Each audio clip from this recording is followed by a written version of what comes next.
Trustees? No, the Board of Trustees' responsibility here is to be neutral. The Board of Trustees does not intervene when issues happen in the guild. What they do is to play advisory role. The previous president, you've been in the guild for 11 when years. When Shegun Rize was there, yes. Shegun Rize conducted an election that brought me in as the state PRO. What he did, set up an AGNEC, empowered the AGNEC. He was never there. What is the meaning of AGNEC? The state electoral committee. Electoral committee. Set up an AGNEC. He wasn't there, neither was his executive. But what he did was to bring in an observer. After the election was conducted, the AGNEC's responsibility was to report back to the, to the national. Now, that is the process. That's what we do. And then, of course, normal procedure says that the outgoing state chairman will be there and all of that. Shouldn't the president, the national president, be there? Yeah, the national president should also play a role. Okay, how come the national president was not involved in your swearing in, but was involved in the swearing in of Victor? What does that tell you? It tells you that there is an obvious conspiracy. Now, on the day of the election, did you know that Madam President was there in full military camouflage? No, but what someone is wearing has no bearing. Was she supposed to be at the election, to be there? But she's a member of the Lagos State. Yeah, she was a member of the Lagos State, but she is still a member. Yeah, she is a member, but what the Constitution says is that when you come, you either send in an observer. You're not supposed to participate. No, are you it's like saying, electoral processes are the same all over the, it's like saying in Lagos State you want to conduct a local government, election, and the state governor goes there. If the governor is from Surulere, hasn't he got a right to vote in Surulere local government? He can be there, but not to participate. No, he has a right as a voter to vote. No, not to vote. When I say participate, what I'm saying is that the president of the Actors Guild took it upon herself to be a part of the manifesto, decides who asks questions, who doesn't ask questions. After the election, took the ballot papers to her friend's house. This is the argument here. Why would she take the ballot papers to her friend's house, counted, manipulated the process, and then instructed the AGNEC to go out and announce the other person, the winner, and the state AGNEC chairman said, no, if you have taken the ballot papers out of the venue to your friend's house, that wasn't going to stand.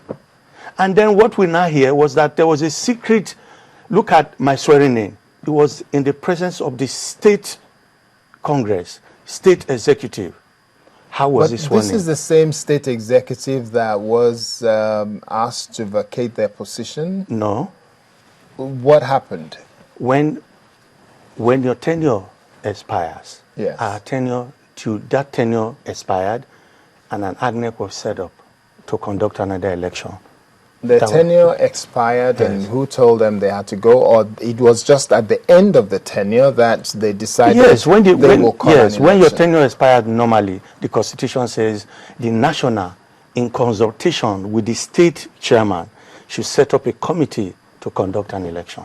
Okay, so the national, who has overriding power, decided in conjunction with the state chairman or state executive council, they met? Or how did it happen? Because we want to get this, to put some clarity to this. The national president did not, she set up an AGNEC without consulting the outgoing state I thought you said they came together and they set it up.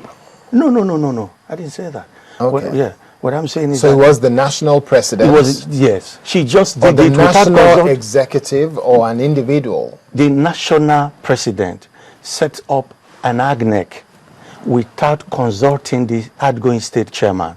And what the outgoing state chairman did was to go to court to ask the court to even stop the election. I said, Madam President, there's a case in court to prevent the election. As I speak to you, there's a case in court. He said, Madam President, was the prayers of the executive in Lagos State granted by the court? Because that would have meant that this election should not have been held in the first place. Yes, the court. So why did you take part in an election that the court has said should not take place? it was after the election that I was told, for instance, that there was an injunction against that election. So in essence, the entire election is not valid. So it was during this crisis. You cannot parade yourself as the it was all, when all of this crisis was going on, that I even had that the state chairman had even got to court stopping the election, saying that the national president had no right to conduct an election without his permission, because he is the state chairman, and the national president, for instance, is supposed to conduct an election in conjunction with the outgoing state chairman. So all of these issues were going on. But at the state congress meeting, what happened was that the state chairman who presides over state meetings came and asked the members to give report of what happened at the election. And unanimously, the House gave report about what happened at the election. And the House also unanimously adopted me that with what transpired at the election, that I obviously won that election, and that they will not accept, certain individuals trying to cause confusion. Yeah, but whether you won the election or not is no longer an issue, because there was a court order barring you all from having an election. Yes, I will not want to comment on that court, because I wasn't the one that instituted it in the first place. So that's why. But it doesn't matter who instituted it. But the court did give an order. There was an injunction. There was an injunction. So, in other words, the Lagos State chapter does not have a chairman at the moment. I am the chairman because I was sworn in. You were sworn in. But a bit confusing, all of this. I mean, I don't know about you, Kali, but I don't get. Because if the court says don't conduct an election, it was conducted and you emerge the winner, even though there's a court injunction, it means that the election itself, your emergence, everything is null and void. And truly illegal. That's my understanding of it. Illegal, yes. No, see, as I said, before the election, I conducted the election because I wasn't aware that there was an injunction. But there is. There was. So it was after the election that the outgoing state chairman. As they say, ignorance is not an excuse. No, it's not. But I'm sitting here trying to assume that. Even if I say funny. I'm sitting here telling you that all of those things that happened at that election that I participated in and I won. Only Nollywood. Okay, but it seems Nollywood can't create things. Victor has come with some allegations about fraud and all that. How do you react to all this? No, all of these statements are just fallacy. He lost an election. election. In the executive you were part of, apparently. No, in every executive, people are free